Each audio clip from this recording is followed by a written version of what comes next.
ایک دفعہ کا ذکر ہے، ایک بڑے سے جنگل میں ایک ٹڈا اور ایک چونٹی رہتے تھے۔ ٹڈا بہت کامچور تھا، وہ ہر وقت آرام کرتا رہتا تھا۔ اسے اپنے کھانے پینے کی کوئی فکر نہیں ہوتی تھی، بس جو کہیں سے مل گیا اس وقت اس کا پیٹ بھر جاتا تھا۔ وہ اپنے مستقبل کے لیے کچھ بچا کر نہیں رکھتا تھا۔ اسی کے برعکس چیونٹی بہت کام کرتی تھی، وہ اپنے لیے کھانا جمع کرتی تھی۔ اس نے اپنے لیے بہت خوبصورت سا بل بنایا ہوا تھا جس کے اندر وہ کھانا جمع کرتی رہتی تھی۔ ٹڈا اس کو دیکھ کر ہنستا تھا اور اس کا مذاق اڑاتا تھا اور کہتا تھا، چونٹی بہن، تم کتنی بے وقوف ہو، ہر وقت بس کام ہی کرتی رہتی ہو، کبھی اپنی زندگی کو مزے سے بھی تو جیو نا۔ مجھے دیکھو ذرا، میں ہر وقت بس آرام کرتا ہوں، بس کھانے کے وقت پر کھانا ڈھونڈ لیتا ہوں، مستقبل کی فکر نہیں کرتا، مجھے خود ہی کھانا مل جاتا ہے۔ اس پر چونٹی اسے کہتی تھی، ٹڈے بھیا، مجھے پتا ہے کچھ دیر میں بارشیں ہونے والی ہیں، میں اس لیے اپنے لیے کھانا جمع کرتی ہوں کہ بارش میں ہم کیڑے مکوڑے باہر نہیں نکل سکتے ہیں، اس طرح ہم پریشان ہوں گے اور ہمیں کچھ کھانے کو نہیں ملے گا۔ اس پر ٹڈا لاپرواہی سے ہنس دیتا تھا۔ اس نے کبھی اس بات کی فکر نہیں کی تھی۔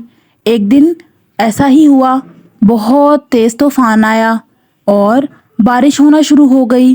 کالے بادل تھے، ایسا لگ رہا تھا بارشیں بہت دن تک رہیں گی۔ بارش بہت تیز تھی۔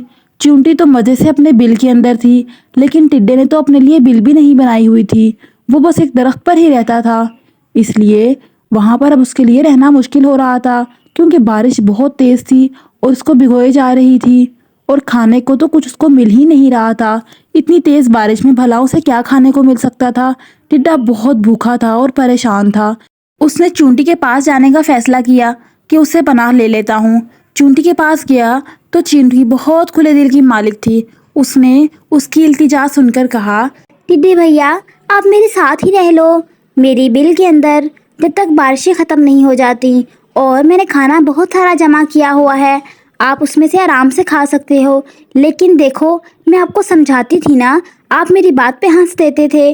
اب دیکھو مشکل وقت آیا ہے تو آپ کے پاس نہ بل ہے اور نہ ہی کھانے کو کچھ ہے، اس لیے کہتے ہیں کہ سستی نہیں کرنی چاہیے، آپ کو خیال رکھنا چاہیے۔ اس کی بات سن کر ٹڈے کو بہت احساس ہوا۔